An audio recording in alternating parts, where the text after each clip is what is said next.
Dennis, why don't we get started? Thank you.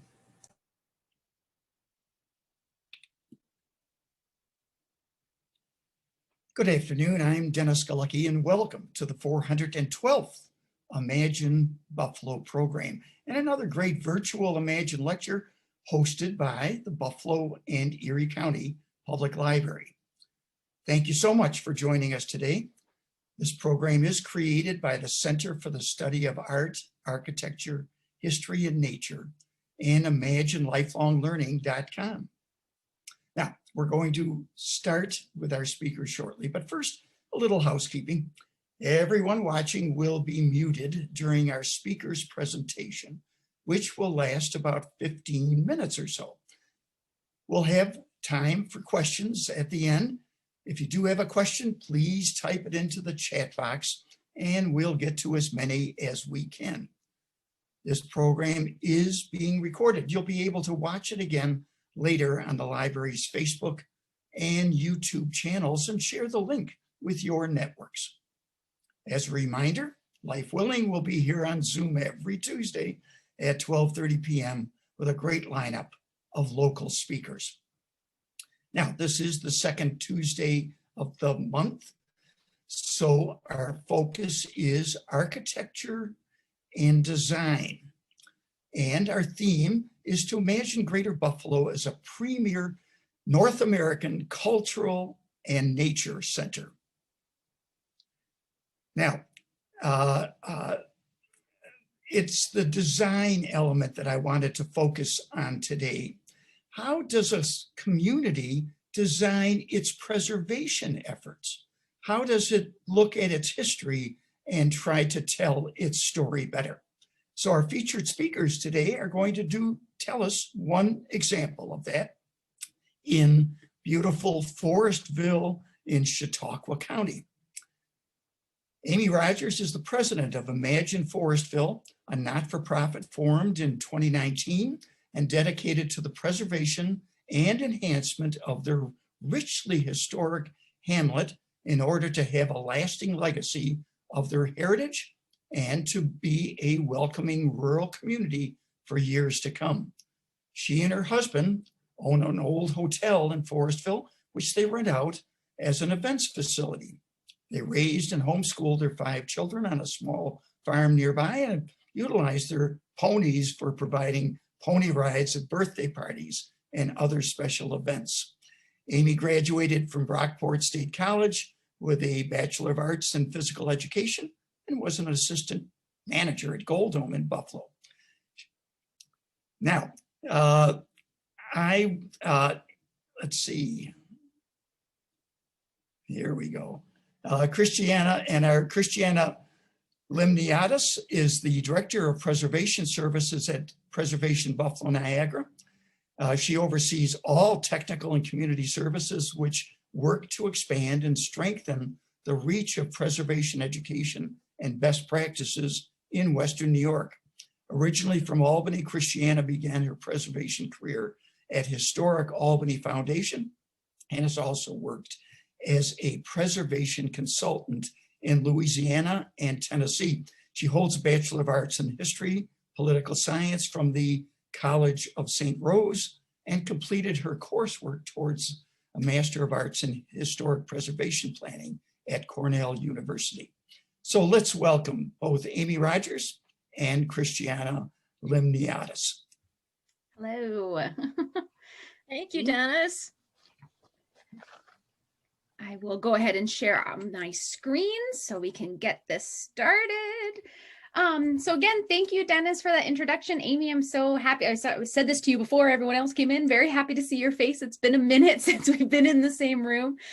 So for our little talk about what PBN does and what Imagine Forestville has been doing, I'm going to start off by just kind of explaining who PBN is and what preservation is, and then segueing into the amazing work that Imagine Forestville is doing. So again, like Dennis said, I'm Christiana Limniatis, the Director of Preservation Services for Preservation Buffalo Niagara.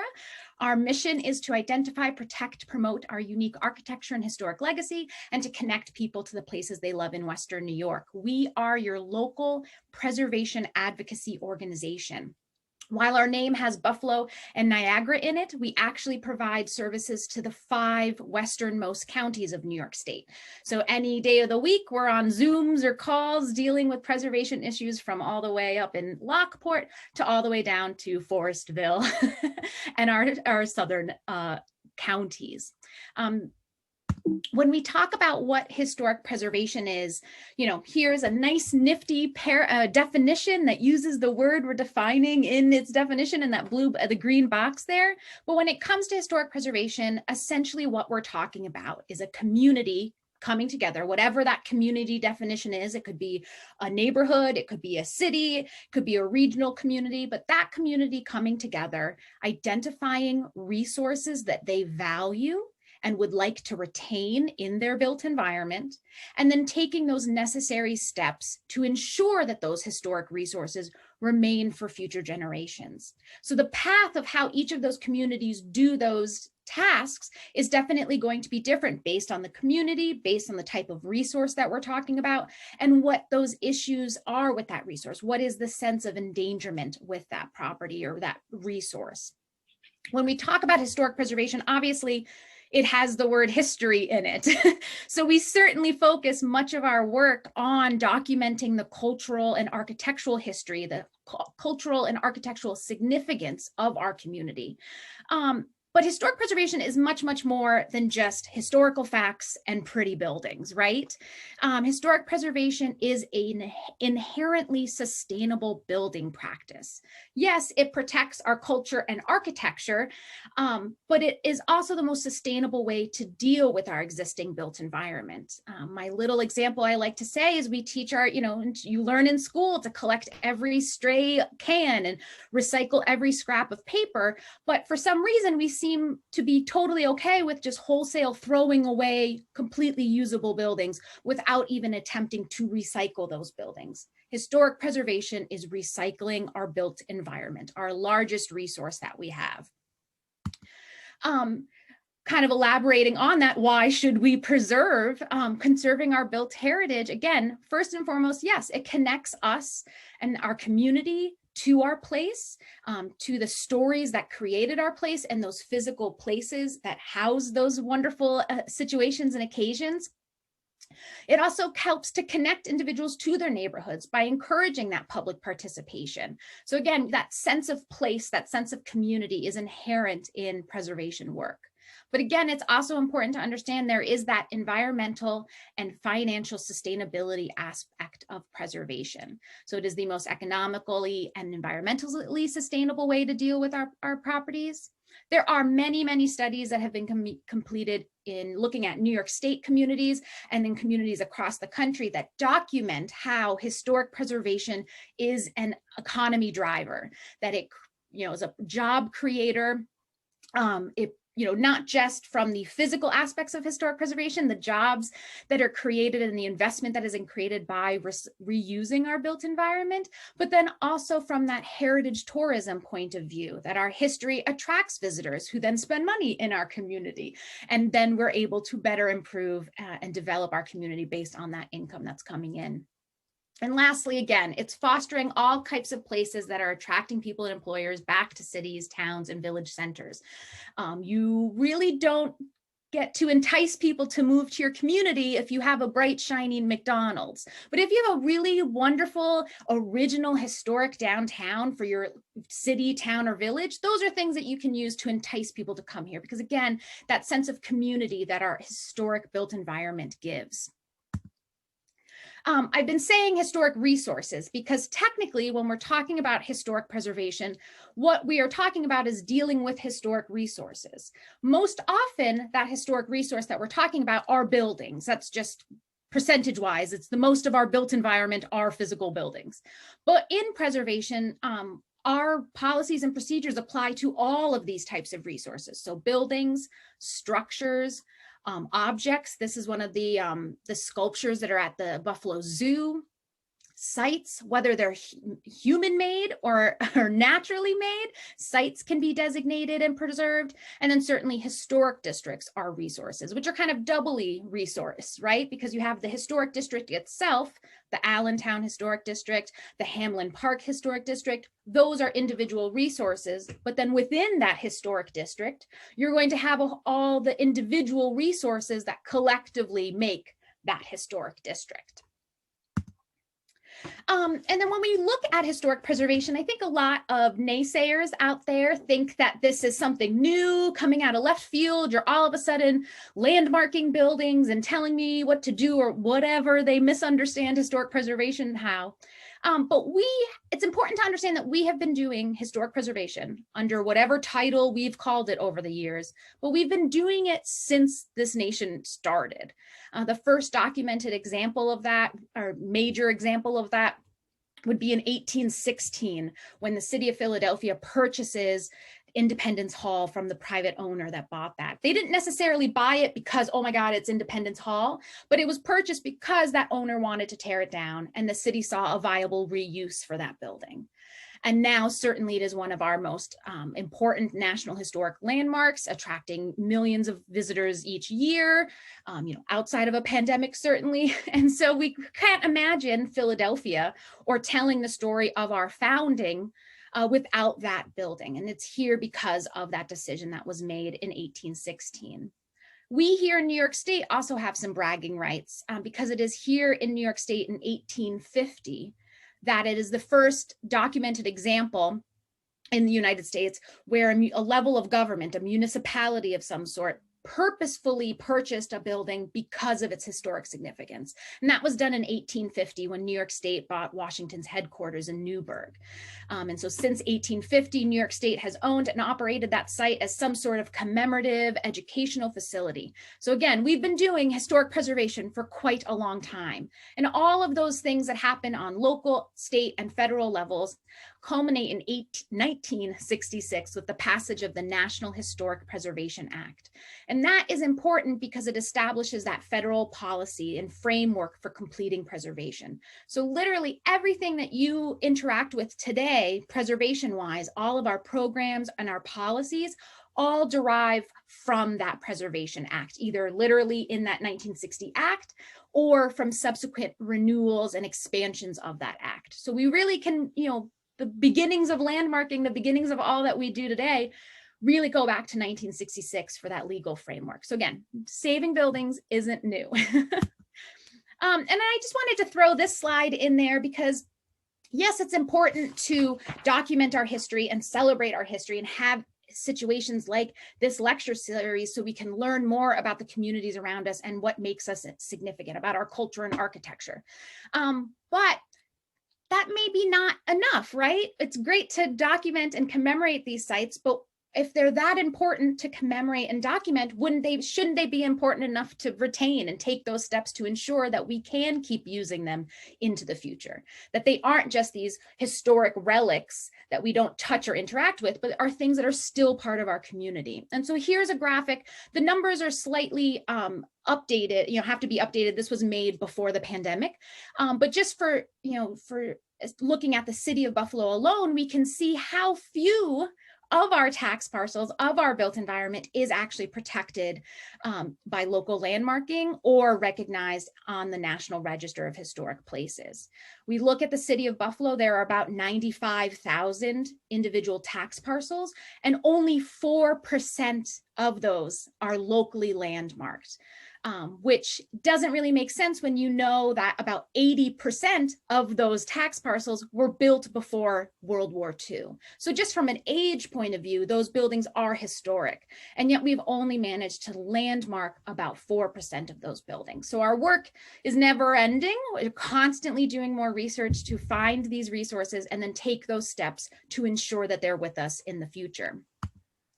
So that's kind of very, very big picture look at what historic preservation is. So then let me show you what we at PBN do. So we try to divide our work into 4 main categories: education, technical service, advocacy, and community development. And the team that we have working on all of that work are the smiling faces that you see here. Our executive director is Jessie Fisher. There's me, Mary, Tia, Tabitha, and Bridge round out that team. Going back to those four main categories of work, education. Today is certainly an example of education, where we're here to explain what preservation is and how PBN can help you on your preservation journey. We have several, we have a full schedule of events throughout the year. Currently, we're doing virtual ones, obviously, as everyone else is.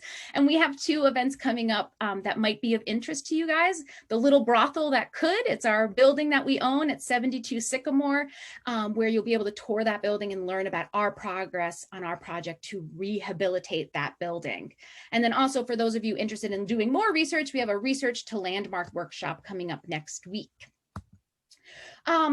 Education also includes tours. Sadly, right now, because of health protocols, we aren't able to bring those back, but normally we have a robust schedule of tours, again, to educate and highlight the interesting stories that our built environment has, but then that sets you up to better understand how these buildings work and why they're important, so that you can then take those steps to preserve them. Technical service. You can call or email PBN with any questions you have on your preservation journey. They could be materiality questions. How do I fix this? Where do I find a new version of that? Or it can be preservation planning questions. So for example, we have a monthly historic tax credit workshop where you can come and learn how that tax credit program works and how the application progress works. So we'll be able to guide you on that journey through historic tax credits. And then lastly, we come to advocacy and community development. They're basically the same things, but for us, advocacy means that we are taking that lead in fighting that fight and asking to stop that demolition and asking to pass that legislation that would advance historic preservation work. And then community development is where we come into your community and give you the tools and knowledge that you need to be in charge of your preservation destiny. Like I said at the beginning, our service area is 5 counties wide. Even outside of a pandemic, we can't be at every single meeting in front of every single wrecking ball. So making sure that we communicate with you excuse me, of the information and policies that you need to be aware of so that you can take those steps to evaluate your resources and take those steps to preserve and improve your environment. And then that brings us to some really specific programs that we have that give that kind of community development and technical advice, right? So we have our traditional trades program. We had our 1 session of our window rehabilitation program. Because of COVID, we've had to put subsequent sessions on hold, but we have those traditional trade programs to give new tradespeople those traditional skills so they can be there to help our buildings continue into the future. We have a sacred spaces assistance program. We have many, many religious buildings here in Western New York, and they take special care and special attention to get through that preservation path. So having that special program to provide assistance is really necessary. And then we have our municipal outreach program, which is how I met Aimee. In that we get to go out to communities and give you those tools that you need to be in charge of your preservation destiny. So that brings us to, I found the actual PowerPoint. In 2008, I met Aimee at a lecture I was doing at the Lackawanna City Hall, or the library it was. And it was just a Preservation 101 lecture. And she came in and said, all this information was super important and useful to her. And then she gave me some insight into the issues that they were dealing with in Forestville. So then we scheduled for me to come down and to talk about those issues. Specifically, it was some small box retail that was looking to relocate in their community. And that was something that collectively that community didn't want to happen. And so they were trying to figure out what their options were moving forward. So we had this wonderful session. And then Aimee and I have been in constant, not constant contact, but in contact there to support their work as they're organizing. And with that, I'm going to let Aimee talk about all the amazing things that Imagine Forestville is doing. Awesome. Well, thanks a lot, Christiana. And thank you, by the way, for inviting me to be a part of the Imagination program lecture system series, I should say. And I'm humbled to be here on behalf of Imagine Forestville. As I prepared for this talk, I went through my photos and emailed all 70, I had more, to Christiana, which she graciously put together for this presentation. And after I saw how lovely the Preservation Buffalo Niagara's presentation was, I attempted to work on it on my own for the Imagine Forestville PowerPoint. And as I breezed through what I created, I realized the message was not what I intended. It's not about us, but what was our message? And driving home after working on it at my son's apartment, it came to me. I liken the Imagine Forestville journey to the early settlers. They knew where they wanted to go, but they didn't know how to get there. Finding someone to lead or at least give direction is difficult to find, especially a knowledgeable one. And that's where divine providence comes to play and leads them to what they need. And blessed with their find, they team up with a wagon train leader who did know the way, and the journey began. Our wagon train leader on our journey of Imagine Forestville is Christiana from Preservation Buffalo Niagara. And as we all have experienced, sometimes one begins one journey and ends up on another. And let me give you a little background history. The Forestville journey, oops, you can change it, sorry. The Forestville village journey. About 5 years ago, in 2016, the village of Forestville voted to dissolve after 168 years of service. It felt like we were adrift without the leadership we once had. Then there were rumors of a big box store coming to Forestville and tearing down 2 houses, and the reality that that's what happens in small towns. Like it or not, no one could change it. That's progress. Our journey. Along with my husband, we are owners of an old hotel in Forestville. I was looking for funds, grants, whatever to help both protect it and repair it. I received emails from PBN, and so we attended a session on preservation taught by Christiana. At the end of the session, we spoke to her about who we were, why we were there, and where we were from. The talk led to the possible box store coming to Forestville, at which she adamantly said, "I'm coming to your town. Get the community together and let me tell them their options." I was startled, but because I didn't see that one coming. And of course I said, yes, okay, definitely. Thank you. With that, the village journey and our journey came together. Oh, you can change the, thank you. Our journey began together with our wagon train leader, Christiana, yelling, "Wagons ho!" You can go on to the next one. And since that day in 2018, Imagine Forestville is now a not-for-profit with 6 amazing members, board members, and goals set by a community survey prior to dissolution, and a membership with ideas too many to list. Our next one. With the help of the community, the town board, the planning board, and the Chautauqua County Planning Department, we helped rewrite our zoning laws. So now we not only have an historic overlay for Main Street, but also laws to protect our hamlet from big box stores tearing down our homes, and a law that protects our single family homes from being converted into multifamily homes. And the next one. With grant money from Northern Chautauqua Community Foundation, NCCF, another hero on our journey, we had a reconnaissance survey completed by Clinton Brown Company Architecture, which led us presently to another grant from NCCF to pursue a National Historic District, which we are so excited about. The next one. We also have a hiking trail and a community garden recognition called Bloom, both funded by NCCF and, of course, our generous donors. Our next one. We now have a farmer's market in Forestville, welcome baskets, historic church tours, fundraising projects, a recycling project, and hopefully becoming a Tree City, USA. We are on a journey that is taking Forestville not only to our destination, but with our imagination into the future. The next one. Our group is so grateful for our wagon train leader, Christiana, and PBN, that each of the individual wagon teams on our journey are all ending up with a destination, preserving and protecting our historic community of Forestville. Our next picture. Thank you, PBN, and especially Christiana. You are godsend, and we are forever grateful. Thank you to the Buffalo and Erie County Library for inviting me, and to the attendees for your time. And I'd like to say a special thank you to Dennis Galucki, who represents those other amazing, helpful, dedicated, knowledgeable, and patiently individuals that are there,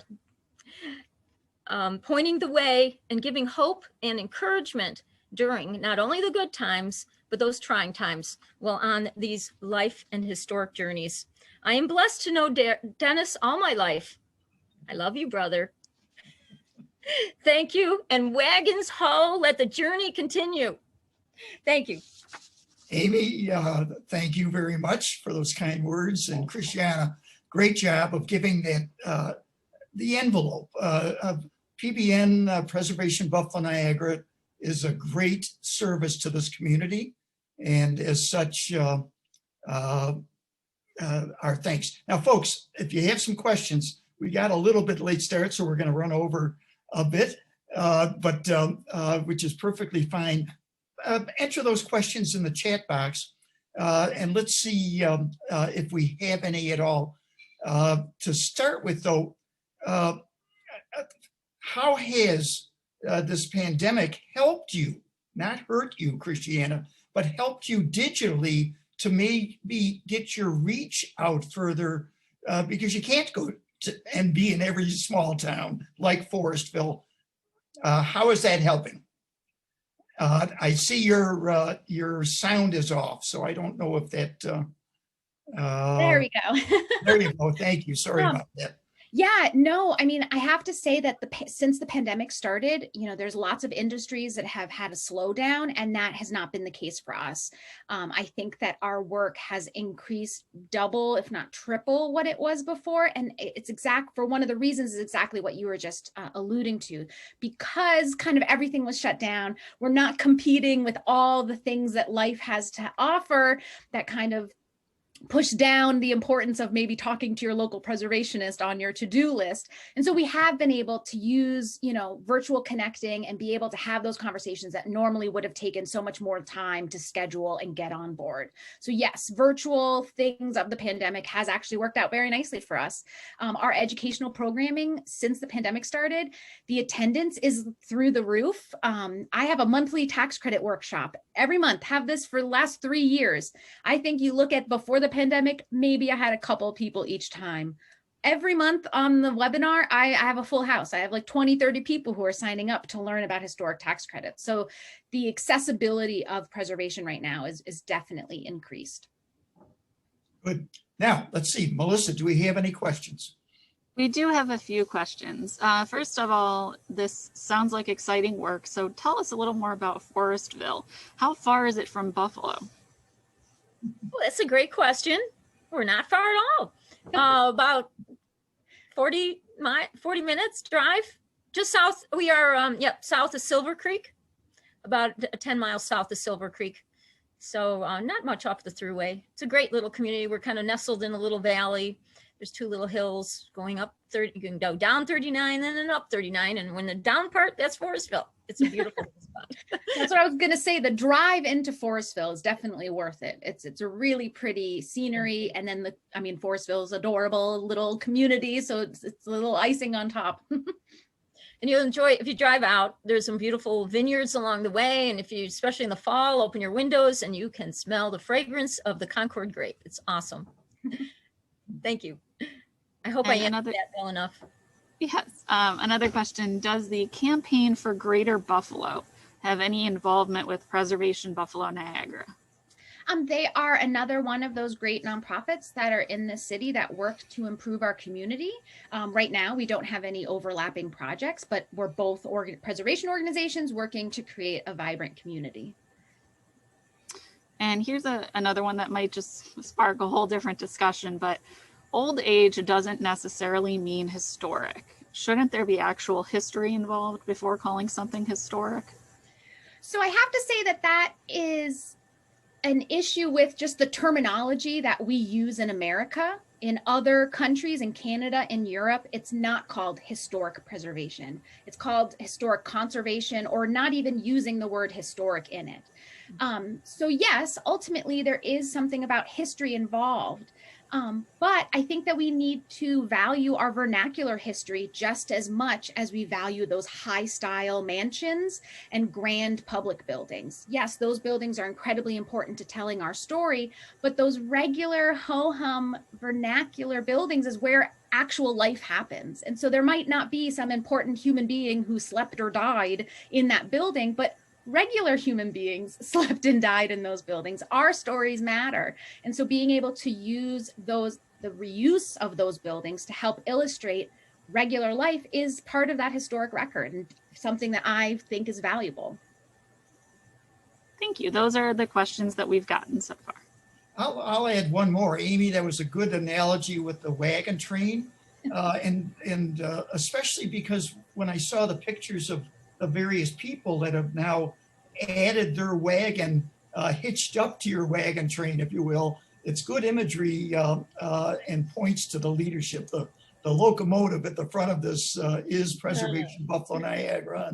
And the more cars, the merrier, the more not cars, that's the train image, but certainly the wagon train, the more wagons, the merrier. So thanks for your leadership in doing that so that we can at least have one good example. Think of all the small towns, literally in Western New York, each one with a story to tell and each one just waiting for a leadership style that you've brought to the table. Basically, it takes somebody from within, bottoms up, so to speak, to bring it to the attention of PBN. All they can do is be available to give their good service if you reach out to them and ask for it. It's a great service in the community. So Christiana and Aimee, thank you very much for your good service to Western New York. Thank you. Thank you. Thank you. All right. Well, I guess we're going to move on then and see who we've got for next week here. Thanks for joining us today and join us next week, same time, same Zoom link, when we speak with Bren Price. Now, Bren has been doing, again, a good volunteer that's been imagining a presidential center here in Buffalo. And he's going to bring us up to date with those great efforts that he's been doing for years. We have such a rich story, literally, of the post of a 50-year period where we have presidents really being marked here in Buffalo and landmarked as such. So it'll be, he'll be telling us about the Buffalo Presidential Center, its history and future. I'm Dennis Galecki. Wish you well and have a good afternoon. Bye. Thank you. Thanks. Thank you both.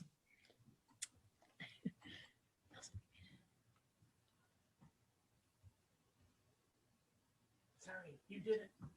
Oh. Are we only ones on? Oh, all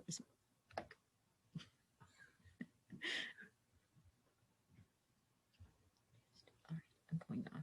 How do I get off? Oh, there it is.